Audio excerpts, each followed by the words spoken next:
Hey, everybody. I'm Chad Eckert, and that's Joe Idone, and this is the Preferred Lines podcast, broadcasting live each and every Monday night like we do cracking beers, clicking names on the betting board. Hey, listen, okay, I'm sorry about the potential internet issues. I am up north, they call it, here in Minnesota. I am rocking a Furious IPA. It is a Minnesota brew. What are you rocking? Are you drinking tonight? This is a Funky Buddha. Cool. Vibing. I'm also rocking this Mighty Ducks jersey, Adam Banks. That's sweet. If you're familiar with the Mighty Ducks, that's a theme. It was the theme of the bachelor party at Gordy's bachelor party. We all got jerseys. Oh, sweet. And the Edina kids got Adam Banks. I guess he went to Edina in the movie. Either way, that doesn't matter. We have made it to June 21st. We do this every Monday, and we are sponsored by our friends at the Jock Market. I've been kind of 6 months ago, so it's getting a little harder to cash every single week like I used to be able to. Are you still rocking the Jock Market and dominating? I think I saw some of our friends at the top of the Jock Market leaderboard. Top 5 last week for me at the U.S. Open. Thank you. Okay, I was wondering if you would end up there. I didn't relook. Yeah, I broke even. I had a great week on there, predominantly due to Guido. Had 20 shares of Guido at $2 and I think 4 or 5 cents a share. Finished at 14, which was great. Had Rory, had Hideki. I did like all 7 of my guys made the cut, so it was good. Like even the guys who finished like 41st were like break even. So fun week. Friends at Jock Market, use the promo code PL 100% match on your first deposit up to $50. It is a great promo. I do the show Wednesday night with Rick Game, and it seems like we have more and more people joining along every week and joining the party. So it's good to see. I hope to see you guys there as well. Sorry we're a little early than scheduled because I'm trying to, they're inside watching Luca on Disney Plus, and we just finished dinner here at the old cabin up north. And I'm like, oh, well, I could sneak this in now. I could try to do this a little bit later, whatever. We're, just trying to get this done. We're family men. Follow us on Twitter. That's the Preferred Lines. He's the Tour Picks. I'm the Dino Real Chi. This is the betting board for the Travelers Championship. Let's look at that. And at the tippity tip top is not DJ. It's Bryson DeChambeau. If you're looking at the DraftKings Sportsbook with a 12-1 number on Bryson and a 13 on DJ. Any interest at the top of the board, Joe? Nah, not the week following a major, not the week following what we just saw and the difficulty degree that we know the U.S. Open typically plays at. So that, cross-country flight for these guys, none of them exactly had an early exit. I think there was some high hopes for Bryson, for Brooks, for DJ, all these guys heading into Sunday and really heading into their back nine. So, like we said, we're never ones to run to the counter at 10-1. It's part of the reason why we missed John Rahm last week. That's okay. He was great. He was fantastic. He fist bumps like a fucking boss. So that was really cool to see. Good for him. Sorry that I didn't hit any winning bets, but it was a fun sweat nonetheless. That's well, Joe. Not so fast, mister. I went hammer on John Rahm at 10-1 after his second birdie. He opened birdie, and I went to our friends at this MB. It's not your bookie, but no, it's not mine. Wait, yeah, whatever. You know the website, and they give out really juicy numbers, and they still were asleep. They were sleeping on John Rahm. He had 2 birdies in a row, and they're giving him a 10-1 at Sunday at like 3 o'clock in the afternoon. I'm like, what's going on here? So I just a couple times, made all my money back. It was easy. We don't recommend that ultimately, but hey, I don't really like the top of the board normally, but if I can get the number on a Sunday afternoon after he just had 2 birdies and he's won back, and it's the same number that I could have gotten leading up to the tournament, I was like scratching my head there. I might do this, so I did it. I'm not going to do that, though, with Bryson or DJ this week. I'm not even sure I like Patrick or Paul or Brooks or any of the guys at the top of the board. Brian Harmon? What? one of these things is like the other. The one of these things just doesn't belong, and it might be Brian Harman at 20-1. My goodness. What would make you bet Brian Harman? We don't need to even talk about that. Maybe we need to talk to you though quickly about Brooks Koepka, who is at 18-1 according to this sports book. That's interesting. Do we like Brooks? I mean, is he going to care? He was just on the PJ. I just saw that picture he posted. Love Brooks, but not going to bet him here. There's just not like the expected return rate on Brooks in one of these events is just not the same. He's told us that. He was honest at the Palmetto Championship and said that his focus just wasn't there. I wouldn't expect a whole lot different at the Travelers. I think that he's here in some respects because I think his brother's in the field because he had the withdrawal last year with COVID, or he was in the field last year and got COVID and got kicked. So who knows what it is. Do I think that he brings the same mindset, the same mentality, the same determination, the same focus that he did to Torrey Pines? Absolutely not. Is he still talented enough to win? Should he have a good round Thursday and set himself up nicely and say, hey, let's go get $1.2 million? Sure. But I'm not going to bet it. Nope. Okay. My God. Birdie Brian Harman is good at golf. I will give him that. He likes to birdie, and this course kind of sets up for his game. But to see him ahead of Patrick Reed and Scotty Scheffler, like, what? Okay. That's interesting. I don't even know what to say about that. But I didn't go with any of these names because, Joe, I opened up the board here this afternoon. I went live. I did a first look live, same spot earlier today. Like I said, I'm at the cabin up in Nisswa, I guess you're calling it, the Whitefish chain. You guys know it. I saw some of these names in the 20s and 30s, and I'm like, ooh, I like these names better. I like this name. 30. I got him at 45-1. You got Matt Wolff there. Are we going to go to Matt Wolff? Can a bomber bomb here or not? It's not the best spot for a bomber. Second shortest course on the PGA Tour. We saw, we have seen longer hitters play well, particularly Bubba, but Bubba is like a different breed of bomber. Always kind of has been. It's always more or less been about the artistic shot shaping so much than it is of just him crushing it off the tee, even though he is long. DJ, obviously last year that we saw, but this was like the if I remember correctly, this was like where we first started seeing that infamous 7-wood from DJ, and there was like all this talk about he kept hitting it off the tee, and like, well, DJ threw this 7-wood in the bag. Nobody uses a 7-wood anymore. What is Dustin Johnson doing? And this was ultimately the start of a ridiculous run for him that vaulted him back to number one in the world, that won him the Masters, that won him the Tour Championship. So yeah, we saw him club back a lot. I think there's a lot of long irons. There's a lot of hybrids off the tee. I think that anyone who brings the level of approach play that's required to win can definitely compete this week. But no, it's not Matt Wolff, if that was the question. So then always bet Patrick Reed at 22-1. Are we doing that? Patrick Reed? Sorry, you're cutting out a bit. Yeah. Did you say Patrick Reed? Well, I'm in the north, the woods up here, Joe. Look at this place. I mean, like, there's not a lot going on around here, around me. There's a breezeway here where my family likes to eat. Well, family-in-law likes to eat. Anyway, it's my wife's grandparents' place up north here, and the internet's kind of sketchy. We're talking the 20s. I did ask you about Patrick Reed. Okay. So Patrick Reed, yeah, I have some interest in Patrick Reed. I think that I haven't made the decision, but I'm between Reed and Scheffler. Leaning Scheffler right now. I was on him last week. He was right there on the cusp of making a run. He had some birdie putts on those par fives. He had some opportunities, and he just seems to bogey like too much. I think this is a course that's typically a birdie fest. Could set up well for him, but definitely have interest in both Reed and Scheffler. If I take anything under 30-1, it's going to be one or potentially both of those guys. Joe, I think this could be Tony Finau's week. No.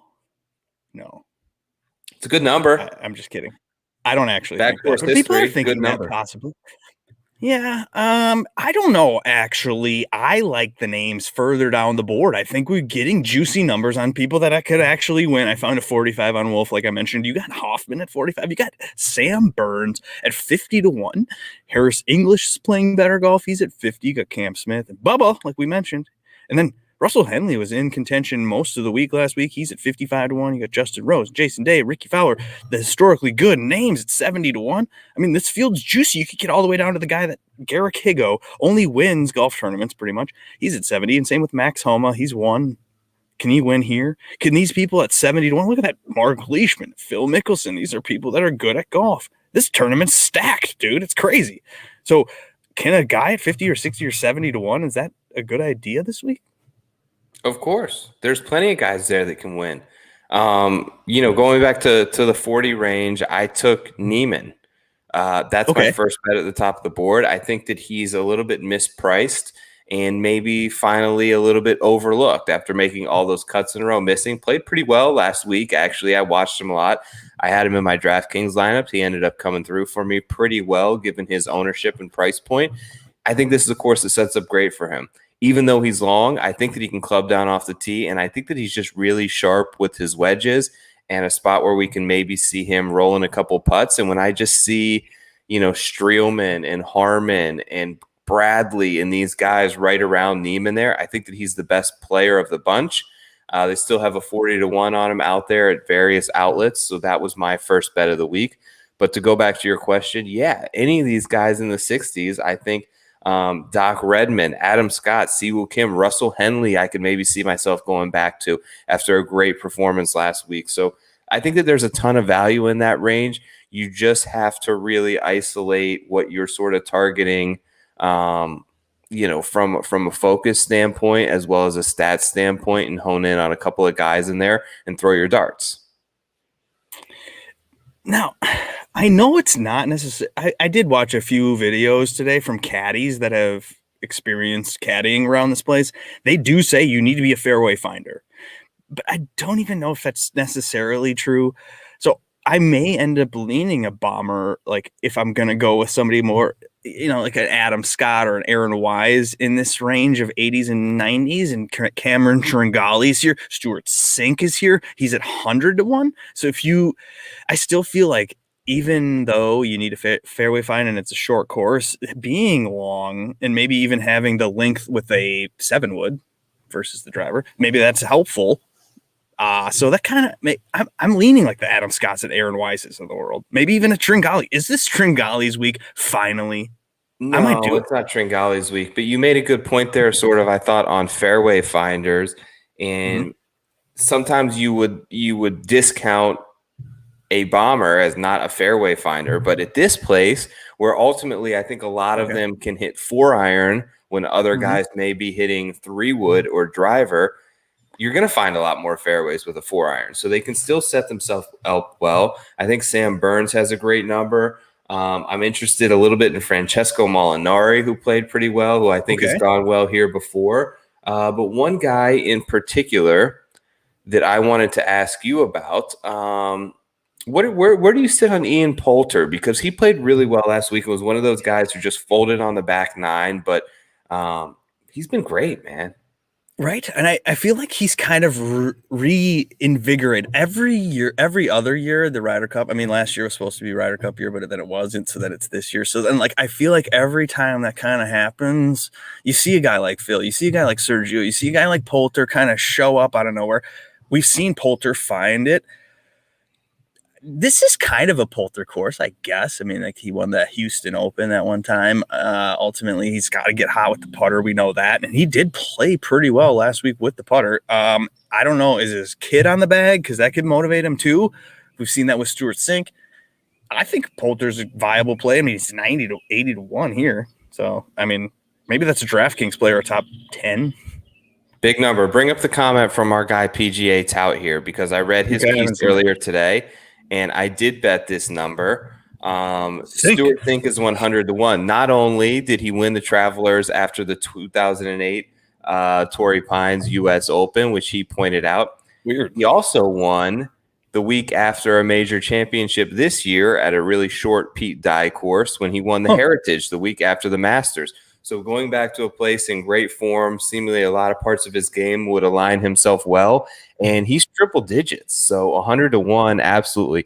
He helped me out very much on that pick. I would recommend it to anyone. Sink 100 to 1, I think is a really good play this week. Savvy move there, dude. He's better than you think.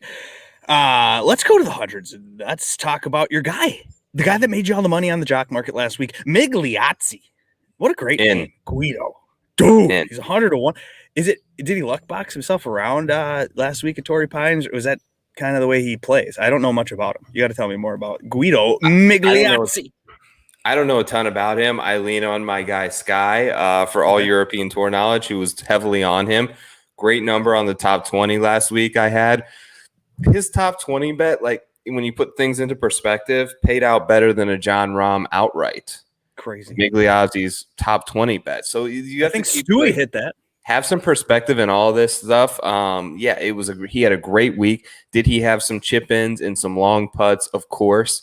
But I think that his talent level and obviously his confidence level after you see some stuff like that has got to be at an all-time high. Gets a special exemption into this tournament. Now he's found himself into the Masters. He's played himself into the Open Championship. Like, this guy's on cloud 9 right now, and he's 110 to 1 this week. Of course, I'm going to back that up, his top 20 last week, and throw a couple of bucks on him. God, but I feel like this range still provides some potential for a long shot winner. You got Taylor Gooch, who's due for a win. We know that. Mackenzie Hughes was in it until he hit it into a tree and lost his putter yesterday. Zach Johnson, he's fairway find his round around here, and who knows? Chris Kirk, Pat Kazire. Look at the names here: Snedeker and Steele. Steele's got course history. You got HV3s wants a win. Doug Gim wants a win. Maverick McNeely's here. Matt Jones is a winner. I mean, my God, this is a deep field, and these are our names. I don't know what to do here, especially when it comes to DraftKings, too. It's going to be tough to pick and choose, narrow down your player pool. Who do you like out of these guys? If this is more of a top 10 or whatever bet, who are you going with? I honestly think there's a couple of guys in here who can win. Same. Like, if you factor out, like if you say, okay, it's not going to come from Cantlay, DJ, Bryson, Brooks, I think that there's a lot of these guys that are in play. One I'll mention is Brendan Steele. I had him at the last version of the Travelers, I believe at like 140 or 150 to 1, and I had him top 10 as well. He gave me a nice sweat. I believe he was in the second to last group on Sunday, finished in 6th place. He's 125 to 1 here again. He sort of plays a lot in this area, is very familiar, good friends with Keegan, who's a member at the course. So things align really nicely for Brendan Steele here this week. The other one, like, why not Ches? I'm seeing 150 to 1. He won this thing 2 years ago. His game is seemingly coming into form. Played really well at the U.S. Open qualifier. Played pretty well at the Palmetto. Played pretty well at the U.S. Open. Made the cut last week. Why not? 150 to 1 is a big number on a former champion who seemingly is finding a little bit of form. So I have no problem going back to either one of those guys who were very popular here last year. How is Ches any different than Brian Harman in reality? Like, you can, put him under a cup, mix him around, and open him up. I have no. They're the same person, and one's 135 to 1, and the other guy's 20. How the hell is Brian Harman 20 to 1? You could put a Harman versus Ches matchup on the board and like maybe make like Harman like minus 125, and like no one would be floored by that. You know what I'm saying? Like, it wouldn't catch you totally off guard. So seeing that one is 28 to 1 and one is 150, go ahead, Ches. Have a week, Ches. We love people named CHE. Oh, Ryan Armour. That's another one I hit. Oh yeah, you're an Armour guy. Is that because you're an Ohio guy? Yeah, it's because I'm an Ohio guy, and I had some buddies grow up, in Akron with him. So, but 25 to 1, I think, on a top 10 last year. Had an awesome Sunday round where he rolled in a couple of long putts late to finish in like 6th. So yeah, I've got no problem running it back with Ryan Armour on a place where he had a great finish, on a place that's short, that is going to reward his sort of 285-yard punch drive. Joe, we love betting the outrights, and we love having the long shot outright and all of that. But in reality, last week, I totally forgot that I hammered a top 20 on Wolf. And that basically covered my entire week, which was crazy. So, like, I'd forgotten about it. Like, how the hell do I have this money? Oh, my God, I hammered a Wolf top 20. And he was 11th or whatever. It was great. So maybe we should start doing that with guys that you do think have the winning upside and have the potential to have the win, but not screw yourself, pigeoning yourself, having the outright, and then just take these lesser numbers and just make money instead of not. Good God. Yeah. The other name that I'll say, just while we're kind of in this range, that's somewhat intriguing to me. So there's a couple of young guys that are sort of, embarking on this journey onto the PGA Tour. So you have Pack, you have Davis Thompson, you have Austin Eckert. They're gaining, a lot of steam with people, I think, in the media and this little niche circle that we live in. But one guy who's I kind of loop into there, who isn't coming straight out of college, but has been playing really well on the Korn Ferry Tour, David Lipsky.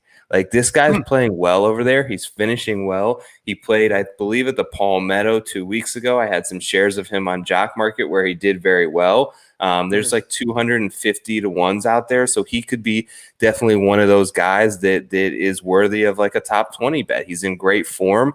This course should set up very nicely for him. All right, Stanley Ipkiss. Yeah. Beautiful. That's like okay. In my first look pod, I saw today that Denny McCarthy is now flirting with the bottom of the barrel, and I wanted to bring him up to you. Stanley McCarthy, did he lose the putter and now his game's gone? What's up with your guy? I'm trying to remember. Something happened here last year with McCarthy. I can't remember what it was. Part of me wants to feel like he almost made a hole in one on that par 4, and then it was something COVID related. But I don't know if it was him. Maybe it was his partners had to withdraw.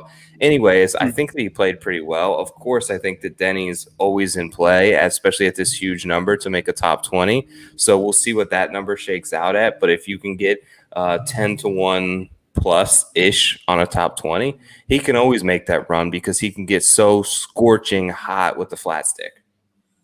Yeah, I mean, okay. Neesmith, we've been told, is a golfer with good iron play and has the stats from previous seasons that equate to success in future seasons. So Matthew Neesmith may be somebody to keep an eye on. He's kind of just struggled a little bit lately.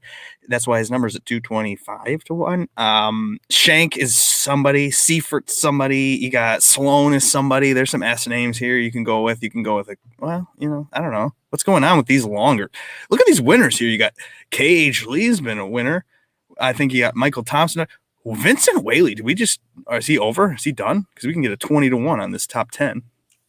Potentially. I mean, there's only so many guys that you can take 100 to 1 plus. I feel like I've already got my fair share, but yeah, there's names down here who I think that this is a week where any of them could pop. The books don't know what the hell they're doing. Yeah, no more than we know. Week after a major, like 6,800 yards. Any of these guys, should things work out properly for them, and maybe they luck box themselves into a chip in or two, could easily make the cut and make like a top 20 run. But none of them are going to win. Not this deep. Okay. I mean, that's pretty much all we got. I guess I could give you my preferred plays, but we can give them out on Twitter. We do each week. I am at Idone Realty, and that man over there is at Tour Picks, Joe Idone. What else is new? We did that Nothing. quick. Yeah, I'll go over mine that I have in thus far. So it's Neiman, it's Guido, it's Stuart Sink, and it's Ian Polter. So those are my 4-pack. Like I said, I'm between Scheffler and Reed. Maybe Answer at the top. I don't know. But I'm going to kind of continue to evaluate that and probably take someone else in the mid-range. Maybe just grab a name like Adam Scott or something like that, just in case he has one of those weeks. But we'll see how things shake out. Awesome U.S. Open. Glad that you got a little bit of action there in on Rom, buddy, and enjoy the woodwork. It was a sweat. I was like, oh, my God, Louis. I had the double. Hey, listen, you can follow us. Did you see that? And then what? No. I had the Bryson Brooks finishing first and second, which was a pretty awesome sweat there for a minute. Because it was 250 to 1. Like right at on the 9th hole, or when were they? And he was on 13, Brooks was or something. Yeah. What happened to Bryson though? Is Bryson going to come in here broken?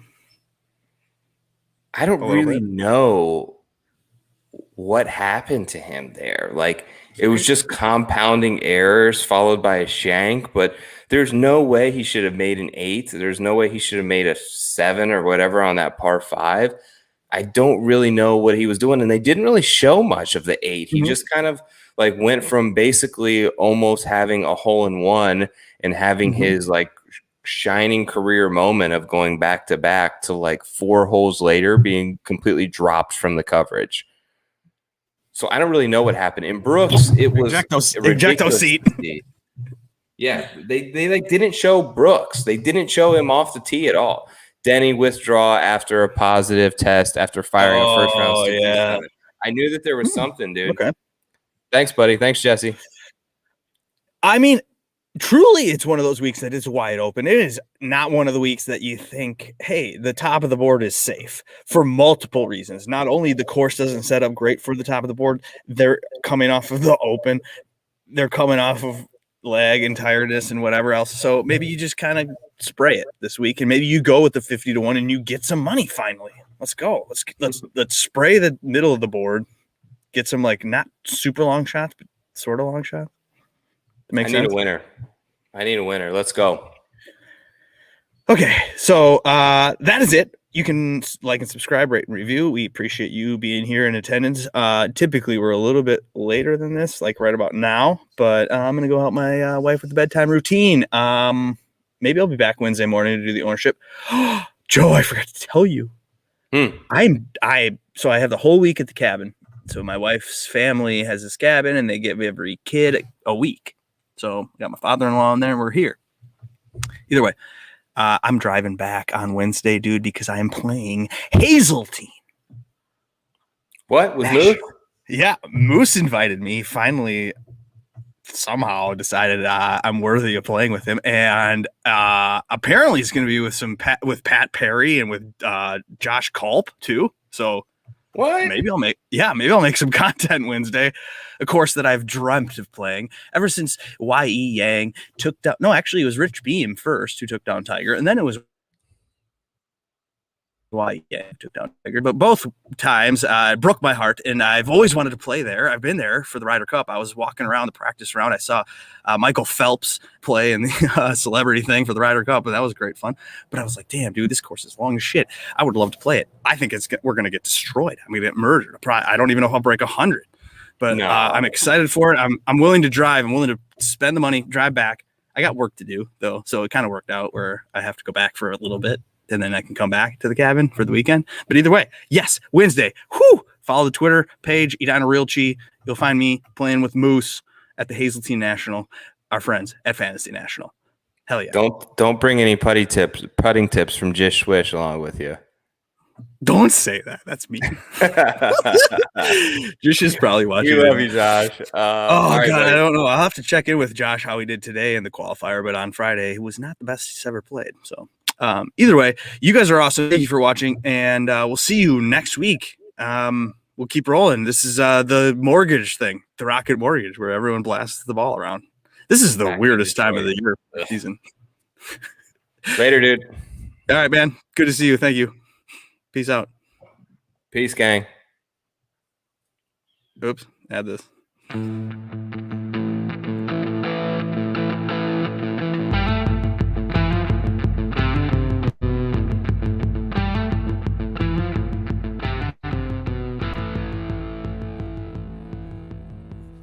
Peace out.